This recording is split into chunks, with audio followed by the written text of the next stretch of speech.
So you're doing it. You're moving abroad, but you're getting ready to do your visa interview and do all the paperwork, and you're a little anxious and scared and a little bit freaked out. I got you. Welcome to Next Stop Abroad. My name is Andronique, and I help people move abroad. I left the United States almost a year and a half ago, almost 2 years, to move from the United States to France. I first went to Strasbourg. I went to Paris, which is the place I thought I wanted to live. And then I ended up in the south of France, and I live in Nice. So I know the visa application process is a little bit gnarly and a little bit scary. And I made a lot of mistakes, but not anything like that was major. First thing we're going to talk about is getting organized. You need to get organized. And I took notes to remind myself. So you need to get organized. So what I did was initially, when I filled out the application, you have to have all kind of documents.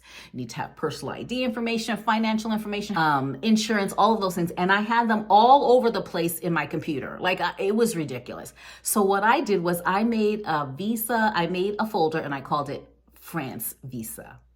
And I put all of my documents into that folder, and I made subfolders. So I had a folder for personal ID, I had a folder for financials, I had a folder for housing and insurance and travel and letters and things like that. Each one folder, subfolder. So when you needed something specific, like I need the letter for why I'm moving to France, it's in the letter folder. So get organized. I'm telling you, don't do what I did. I had documents literally all over my computer. It was ridiculous.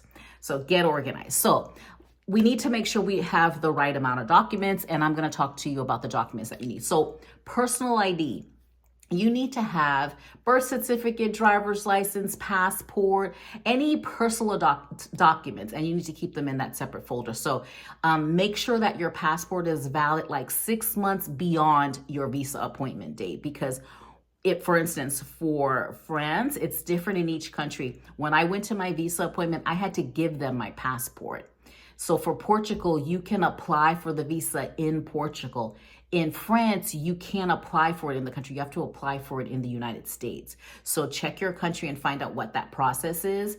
But for a French visa, you have to give them your visa or your passport, and then they send it off, and then they put once it's approved, you get the visa, put into your passport. You have to have empty pages, like blank pages in your passport, and your passport can't be expiring within 6 months. Your application will be denied. Photos, there are specific sizes. I thought they were like passport sizes. I think that's like 2x2. It's not that for French anyway. But luckily at the embassy, or not the embassy, but at the FSS, which used to process the French visas. They don't process it anymore. There's a new vendor, but that's not the case for all countries, so double check yours. I could take the pictures there, and they charged me $12. I had the 2x2s just in case, and I told the lady, I don't know if this is the size, and she's like, yeah, those are too big. And she's like, but you could take it here. So they fingerprint you, they do all that stuff. Then you need to have proof of income, financials. You have to show them at least your bank statements, pay stubs, retirement documents, proof of self-employment, bank statements, at least 3 months in a row consecutively. And for France, you have to be able to show that you make a minimum of $1,400 a month.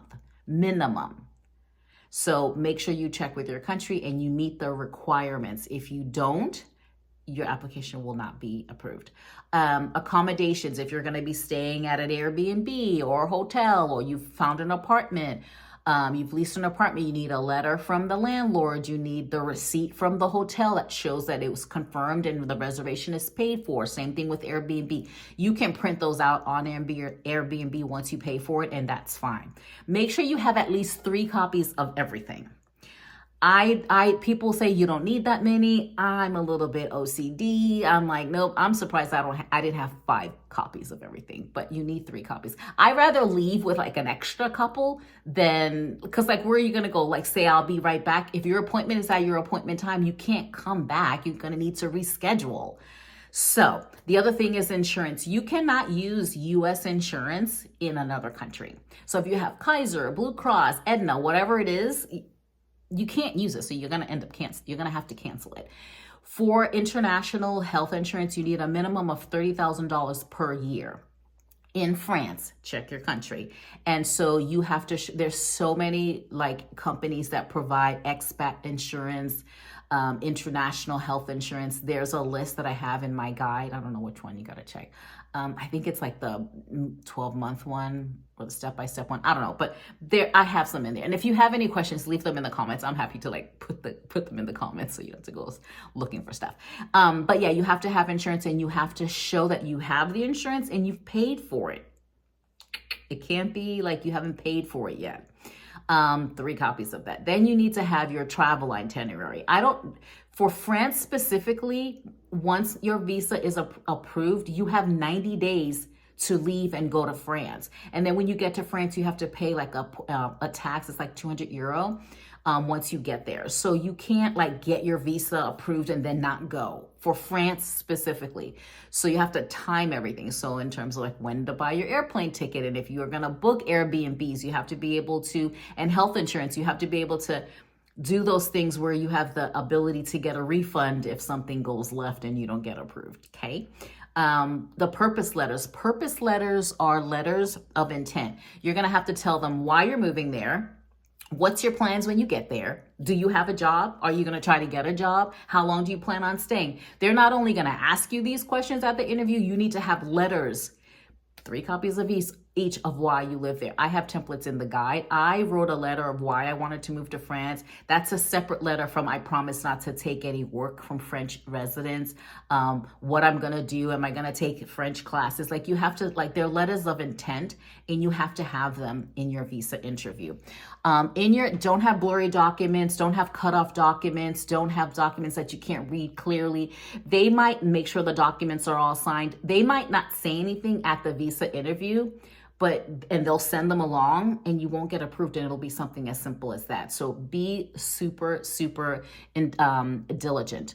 The other thing is make sure that you have all of the documents. So double check, triple check the website of the country that you're moving to and lay everything out and have copies of everything. Don't do it the morning of. Don't try to go run to Kinko's or FedEx or whatever and make copies. Don't do that. You're gonna make yourself crazy. Secondly, and the most important part, think of this as like a job interview. Make sure you're dressed accordingly. Like the people in France, they like to dress up, but I like to dress up too, so it didn't matter. Don't wear leggings and Uggs and like, so for instance, women in the United States, they wear athleisure. That is not a thing in France, and it is especially not a thing in the south of France. You would look crazy if you think you're gonna get a coffee in leggings. It's flip-flops. It's not a thing. So dress according to your country. I would just say, to be on the safe side, pretend like you're going to a job interview. Don't stutter. Don't answer questions I don't know. Don't seem like you're not sure. Don't go sit there and not know why you're there, because they're going to be like, gosh, like what is going on? So think of it as a job interview, and make sure that you have the questions to those answers. What's your source of income? Why you want to go there? What are you going to do when you get there? Make sure that you don't dress sloppy or flashy. Like it's a job interview. Think of it as a job interview, but don't be nervous, because when we go on job interviews, we tend to be nervous. Don't be nervous. You have to share your intention. Make sure that you're not, stuck on answers, or you're saying, I don't know, or looking unprepared or unorganized, bringing incomplete documents, acting like defensive. Don't get upset if the visa interview person is like, well, what do you want to go there for? Maybe they're not friendly. Don't respond to that. They are in charge of your visa. So just be super friendly, super nice, be on time. And don't waste their time. And don't think that you have time to go get something out your car that you forgot. Don't do that. They will make you reschedule. And visa appointments are not hard to come by anyway, because so many people are moving abroad. So let me know down in the comments, where are you moving to? Was this helpful? Do you need me to provide any information in the comments that I was talking about in this video, that when I said refer to the guide? You can get the guide. There's a guide there that's free. It's the visa application process. I have another guide called the Visa Application Guide, like how to do your visa interview, everything we just talked about. I have a guide that you can get that goes more in detail. There are templates, so you don't have to like create those letters. You can just plug in your information. It's a brand new guide I just put up, but there is also a free visa application guide that you can just download. All of them are downloadable. They'll be in your inbox. But if you have any questions regarding what we talked about here, let me know down in the comments. And I'm curious, where are you moving and why are you moving there? And are you so excited? I was excited. I've always been excited, but I was nervous. I'm not going to say I didn't think that my visa would not get approved, but for France, like I said, specifically, I had to give them my visa.